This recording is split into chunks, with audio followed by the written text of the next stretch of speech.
I ggóiste maisithe a chairint ag capel bhána a tugach corp an diagóra John Keenan chuig sápéal na séirí I maiile fuil hinmh, a bhaintir agus a chumrádathe dornálaíochta lena haamh. Bhí John ar ghuinead an túr fearóg a bhása go dtímpiste dé sahin se caite ar ché bhiúnlaigh sa chaid, na dí cheannaigh an luisteán isteach an áin na cuidibe. Scamal dómh dorcha bhráin a luigh go traum ar bróiste, agus stanga bíntigh an tragóid as a bobbal.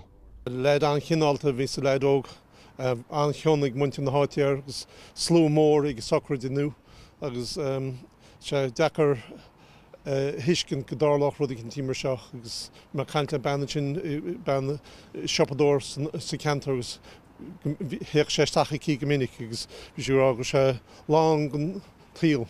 Fearóg geallgháireach bei John, a mioch Eve a gháide ar aig go gcónaí a dúirte sagart Kevin Blade. And despite our grief, we celebrate and give thanks for the gift and grace of John's life. Dornálaí comasacha bethe a bhí na bháil an club dornálaíochta Olympach in éineacht lena Ghair Martin agus lena chlúchara Christopher Stokes a bhásaigh sa timpiste chomá.